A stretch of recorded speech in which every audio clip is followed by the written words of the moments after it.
Your time is limited, so don't waste it living someone else's life. Don't let the noise of others' opinions drown out your own inner voice.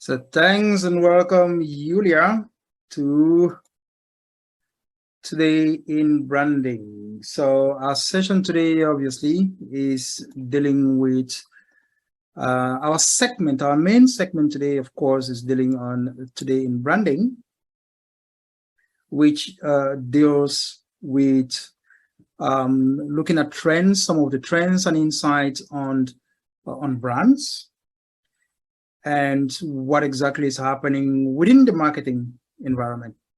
And so we can do an audio.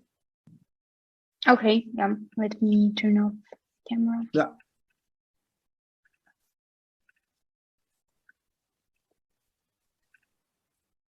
Great. Thank you, Bruno, for having me. It's an honor to be in your podcast. It's great. And so just a brief introduction to our audience on who you are, what you do, and how we got together on the podcast today. Yes, sure. Do you want me to start? Yeah. So I'm Yuliia. I work in the digital marketing more than 7 years. So I was working back in Ukraine for the first as the manufacturing company as the head of the marketing, and then I was working as in the marketing digital marketing agency, and then I decided that well, I just need this change in my life, and then. Right. We met in Den Haag. I took this 3 months courses for the marketing, and Bruno was the professor at the university, and that's how we met. So Bruno, you had the big impact in my career as well. And yeah, thanks. Now I work as marketing and communications with the Swiss Investor Club, which connects startups with investors. So it's still the digital marketing part. Yeah, it's still busy on digital marketing, right? Yes. It is an impactful sector. And digital marketing, the world runs on digital right now, of course. And so the entire idea of digital marketing right now, well, basically marketing is based on digital, so more or less. So the world runs on digital, the world runs on code. And there's no doubt that there is a huge need for that in the marketplace. And so one of the things that we do in This Week in Branding is bringing together some of the ideas and some of the trends and the insights that are prevalent in the market today, especially in the digital marketing space, because all of that is being driven by new forms of branding, new forms of marketing. And so this segment on This Week in Branding, which is Today in Branding, we are going to look at a general approach to branding and all of what can be needed in. And so, well, so welcome, Yuliia. And so Yuliia and I will be going through some key trends in branding. And so we'll be looking at how well, the market is. We'll share some insights and definitely provide some ideas on what is happening within the marketing space, more or less. So are you ready, Yuliia? Yes, with pleasure. Yeah, definitely. Let's go. What do you have? I would say that it's important to start with what is branding and what is the brand is not. So Right. I would say that the brand is not a logo, because the logo is just the symbol of the brand. The brand is not even the product. Sometimes we even call this the product as a brand name, but the brand is not even a promise. There is some truth in that, but it's still it doesn't end up acting as a promise.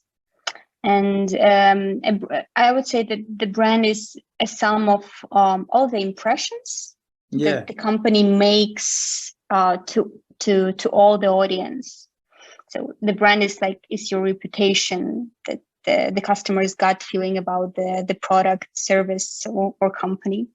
So it's like the combination of everything. It's your strategy, it's your customer service, it's the way you speak, it's your people. That's just the combination of these feelings and emotions. How would you say that? Oh yeah, go ahead. Yeah, so I was just wanted to say that the brand to consumer relationship are becoming less and less about these transactions and more about these connections, trust, loyalty, and again, emotions. Yeah, those are keywords. So it's moved away from the transactional aspect, more or less, to relational, you would say. Absolutely. I believe nowadays it's more about being truthful to your customer as a brand, and just to be closer to people. I think that's one of the new trend that I feel now. It's not this year trend, but I would say it's the combination of all these aspects. How do you feel about this being closer to your customers as a brand? Would you say it's a trend? I would say it is. The way I see it, obviously, it's moved away. I would totally agree with you that it's moved away from a transactional kind of a process, where it was more a question of you simply want to buy a bottle of you simply want to buy a bottle of Coca-Cola, but it moved to more of kind of a relational aspect, where it's in the context of why do you want to buy Coca-Cola besides wanting to quench your thirst? So that kind of a relational aspect to branding, it's definitely a trend that I see that is changing the way we do marketing. And more, we even see in adverts where it's moved away from just the product presentation to experiential. So we can see that kind of that move from branding from the transactional to the relational in the context of how the products themselves are presented. So right now, we are seeing more and more how that is reflected in the presentation and in the adverts, where it's really how are you relating with a specific product, rather than just buying the product for the sake of buying the product. So I think that the trend then is now that brand, the relevance of the brand voice is now much more crucial than it was in the past. Absolutely, I think the brand voice, for example, you would agree that the brand voice is a crucial aspect of that, right? Absolutely agree with you. I think branding has evolved beyond the look of the brand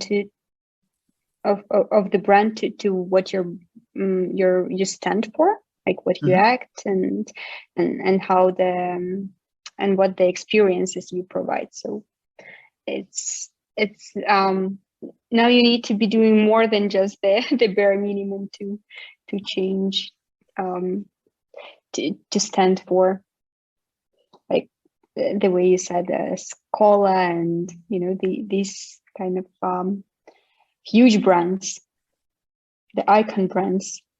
Yeah, the icon brands. Yeah.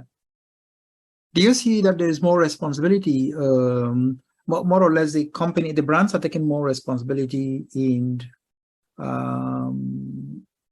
in the culture. Let's put it that way, in the context of being expected to do more than the bare minimum, more in the context of just focusing on the bottom line, to what are you doing in the community where you are, and what you are doing in the culture. Do you see that as an aspect currently? Because that's something that I've observed.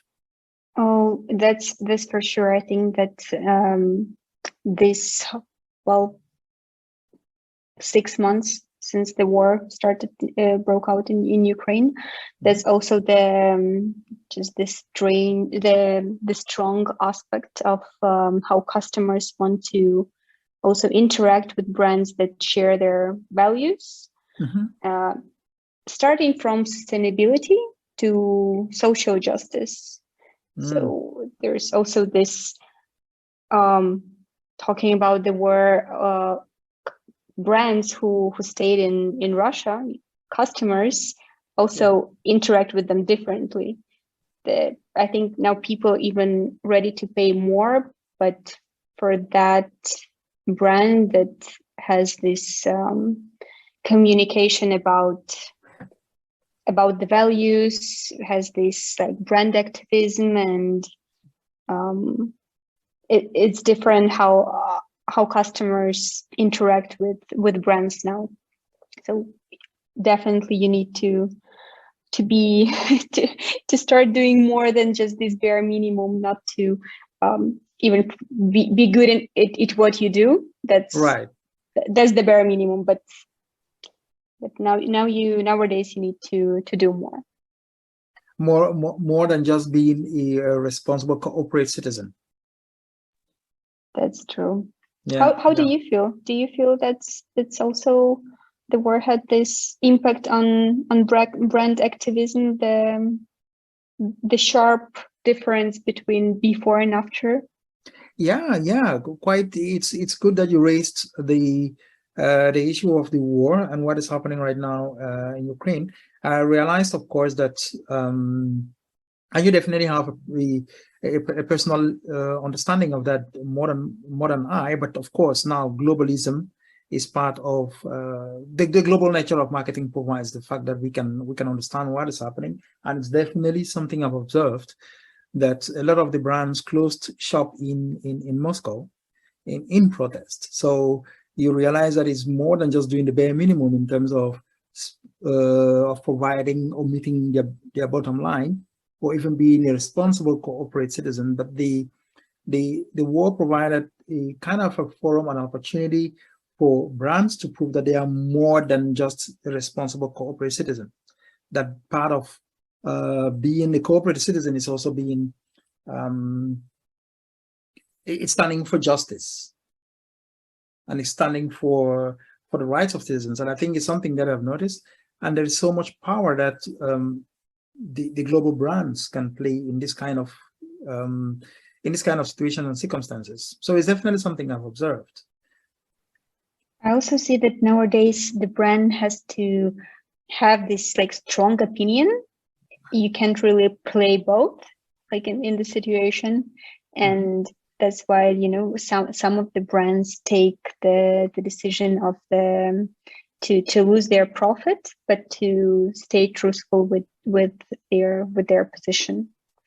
Actually, I believe that it started like some years ago with this eco-friendly, that more customers were making the conscious effort to buy from eco-friendly brands, the sustainable brands, whenever possible, when it means even paying this little extra. But that's about again the positioning of the brand, and just this impact to other people and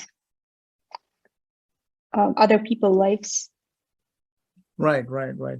Do you see any risk in brands presenting themselves in this way? That's one of the things I was looking at in terms of to what extent can brands be too activist? I was wondering whether there is actually a cutoff point at which you think that brands can be too activist, that at some point they lose out the values of the shareholders. Of course. Well, I think the brand should actually, I believe the brand realized that before standing for with this strong position, because that makes that's about being truthful with yourself, I would say. Right. If you're doing something wrong, but which gives you this much more profit, that's also not the trend in this year, definitely. It's about choice. You stay truthful, or you run for money and fool yourself in your position. Right. How do remember, you feel about this being truthful as a brand? Do you think it's a hard position, a hard choice for big companies to make this choice? What way to take? big companies can make those choices. Big companies can afford to make the choices. Companies like Shell, Coca-Cola, and all of the big brands, the big brand names, they can afford to, because they know no matter what, the bottom line would still be maintained. For example, the company is quite. How many companies have left Moscow right now in protest? Quite a lot of the major brands. So, but they can afford to do that in the Russian market, for example. But to what extent does that affect their bottom line? But of course, then it's a statement in any case, right? Because no matter what kind of small steps brands take in protest or take in action to a social issue, to a social or political issue or cultural issue, sure, they can afford it, but then it does make a statement. And that is an important voice that they can have if they have to make that kind of a statement as a brand. But the question is, what about startups? Yes, startups. Well, I actually I have this doubt if that's so easy for companies to make the choice, because in big companies there's also a lot of this like board members and shareholders. How do they agree on something like on one statement? I think that's the difficulty of the big companies and startups and the small companies. That's more about usually it's just one, two founders which take the decision and just do whatever they and their investors decide to do. So I believe it's actually easier for startups to make the choice and to stay truthful with yourself. I would agree with that, actually. Well, smaller companies, they don't have to go through the corporate politics to kind of take a stand on an issue. They don't have to deal with the internal politics. And as larger companies, the larger brands would have to deal with the internal issues. They have to take time to find out whether or not, how far they can go in taking a specific position. But smaller startup brands, they can afford to. But it's also not talking about like only like war and this like political positions. It's about even, I would say, for startups, it's important now to say and to know and to say, to share with your company, with your customers, what difference do you make in, like, how do you make someone's life better, except of just like earning money? I would say it's just even about I don't know. Well, sustainability. That's the one point. This eco-friendly. That just the statement that you make someone's life better by, Right. and that would be the list. What you do. I believe that's important now in Yeah. building the company and having this statement in I think issues your around website. sustainability, eco-friendly products. I think this has become now mainstream, I would say. So it's become mainstream, I would say. We're dealing with global warming, climate change. Those things have moved away from being simply niche issues to mainstream, I would say. And so, because more and more consumers are making the conscious effort to buy from eco-friendly, sustainable brands, and so there is greater attention to that, I would say. So it's actually becoming it's actually become mainstream, I would say. So the trend that I see is they are moving away from just brands are moving away from just making that more even more mainstream to other issues that are beyond just what it is now that we deal with as what you would even think that are peripheral issues. So right now, sustainability, being eco-friendly, it's moved away from being a peripheral issue to mainstream. So right now we are at a point at which brands are taking they're taking bolder steps to dealing with other social issues. It's true. I believe that, now people, except of just going to work and building their companies, they still have to not forget about all these big social, human, economic, environmental issues that everyone is in touch with, but it's not like you don't see it every day, but still, I believe companies need to have that in their communication to make people remember about that while they're like going through touching the brands, touching their products, and having people have that in mind also, because that's what takes some time to change, right? Usually it's not just like a year changes, and people are too busy to still have that like impact every day. So that's more responsibility of the companies, I would say. Right. And I think that for companies that sort of even focusing on beyond the sustainability issues, being eco-friendly, and now even taking huge positions, because I would want to say that I don't think there has been a time when brands were even taking positions on global political issues such as the current situation between Ukraine and Russia. I don't remember brands. Do you remember any time we have had that kind of situation where brands were actually taking positions on that? I don't remember the time. I also don't remember, but I also don't remember being the world so close to this like third world war. And just, I don't know, the world is just going crazy. Actually, in Ukraine, we have this just the website where you can check if the brand is still working in Russia or not. And that's, I just know my friends and a lot of my former colleagues who actually check that. They do check that before buying something.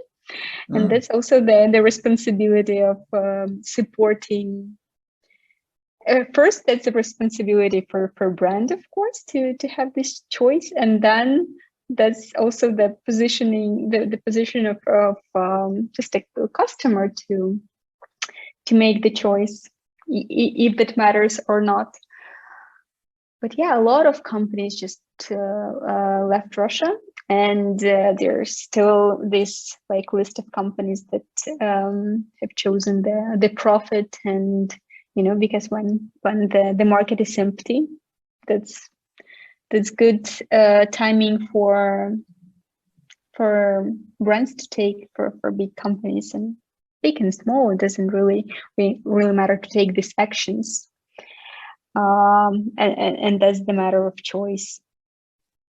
Yeah, that for sure. Because you have a situation where some of the companies decide to remain. But I think that you can see also the link between the corporate activism, as we would put it, linked to individuals making those choices. So sometimes it's not even, it goes both ways in terms of people responding to what the brands are doing, and the brands responding to what the consumers actually desire. Because you have a situation right now, for example, like you mentioned, that there is a site where consumers can check to ensure that, well, they are sure that they are buying from products. It's actually similar to when we have to check whether or not a product is actually eco-friendly, or whether or not they are sustainable, whether or not they follow sustainability ideas and ideals. It's actually now similar to what is going on right now in Ukraine, right? Because then we have people wanting to check to make sure that the shops or the brands are actually not doing business in Russia. So it's kind of becoming that kind of a similar dynamics, more or less, in the market. Yes, I totally agree. That's the both sides of the coin, that you need to apply this sustainable branding that can reduce, and then you decide what to reduce what. If Yeah. that's the impact of environment, or if that's the this, for bigger companies, that's the positioning in even in the politics. But companies have to decide what are they going to communicate to people, because companies that's they're communicating as a brand to a big amount of people, and they do have this impact on making and shaping their opinions, and let me even say shaping the future. Yeah, that's actually a powerful element of the power of the brands. They're kind of shaping the future, not only of the country, they're shaping the future of the country, more or less. Do you think that sustainability improve the brand image? Do you think that makes this the difference, if the difference for brand? How would you say? There is an element of impact it does have, but the question is, it always goes back to the extent to which the brands use sustainability language simply to position themselves. Are they actually sustainable, or is it simply greenwashing? Because once we start talking in terms of the extent to which they are impactful, sometimes it's not always the case.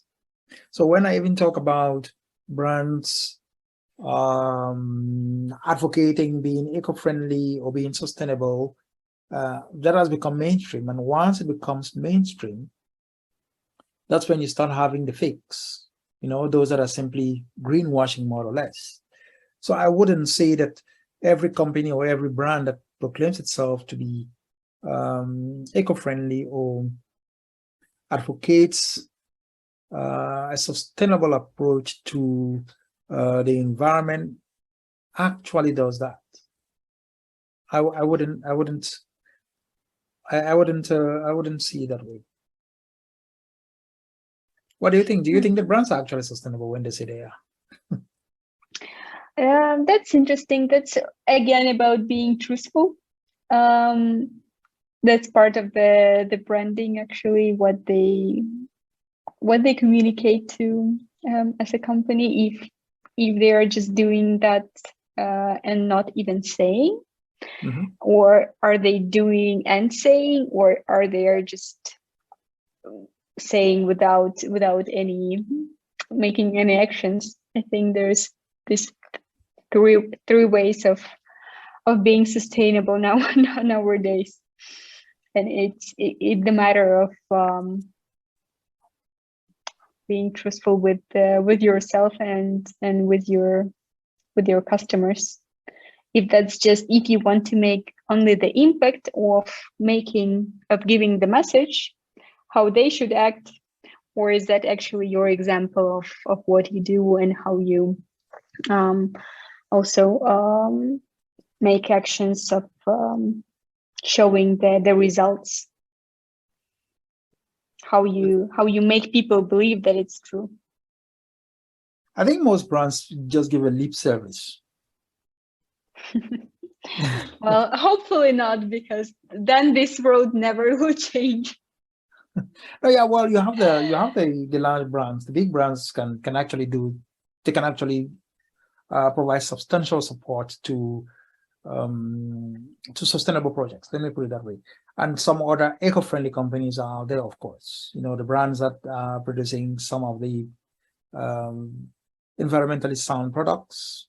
We do have them out there, of course.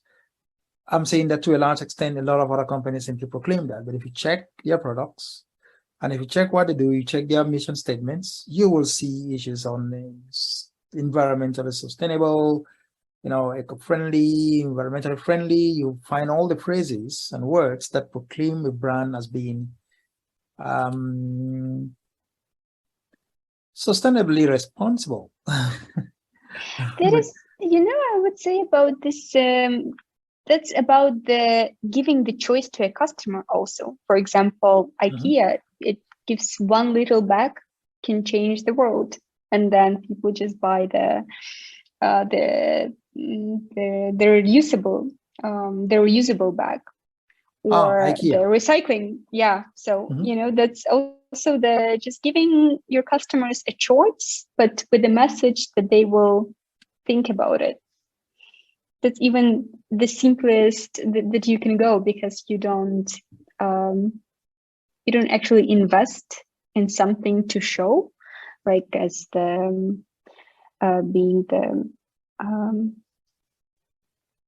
being helpful as a company. You just give your customers a choice to be responsible, and you remind. It's like a small reminder to each point of the company and the customer. That would be the truthful and the easiest one. Oh yeah, kind of like the company, the brand itself being kind of like an advocate for environmentally sound projects, not necessarily actually producing the products, but advocate for it. Is that what you mean? Yes, absolutely. Just the small reminder. The small reminder here, the small reminder there, and then it also shapes the people's ideas of the situation, I would say, and the importance of that. Yeah, brand advocacy, I would call it. I don't know, brand advocacy. There's also about nowadays situation with Ukraine. A lot of brands put this. A lot of brands change their colors to Ukrainian flag colors, and a lot of companies put just this, small sign somewhere that we stand with Ukraine. Most of the companies have changed something, like maybe they gave the charity or made the difference. But even this sign, I would say that's also the reminder for people not to forget about something, whether it's the huge problem as war, or making the smaller changes about giving people the choice of having something reusable and saving the environment. That's all about these small messages that have the big power. Yeah, that's a good point, and I like what you said. There is the small changes that do have the large impact. You know, it's not it's not all the time that it's simply having to do huge structural changes. It's really having the reminders that tell the consumers, well, this is what is going on. The kind of reminders, and I think that's a huge power brands do have. Yes, actually, I think that nowadays that would make the world so much better, that even if small companies would have the small message about the sphere they can choose. There's a lot of problems in this world, and they would be, just stand with one, and if that would be repeatable for several emailing campaigns, then it will go to several maybe events, or it depends what company it is, but it will just go through years, and through years they will have this impact. I believe that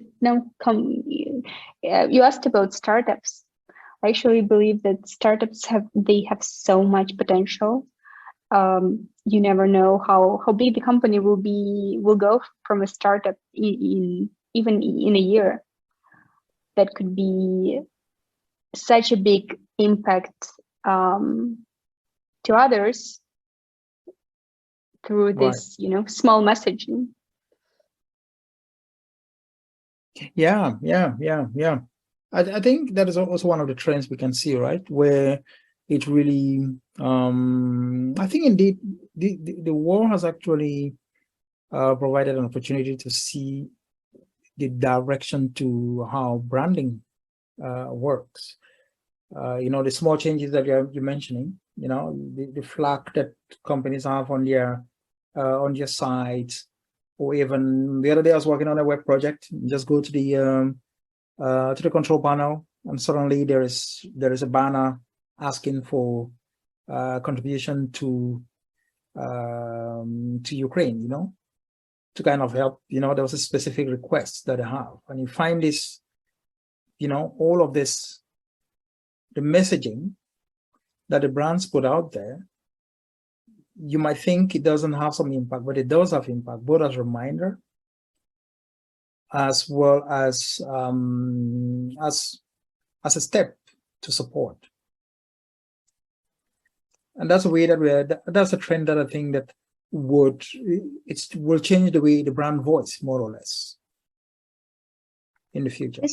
That's true, and actually with the war now, it strongly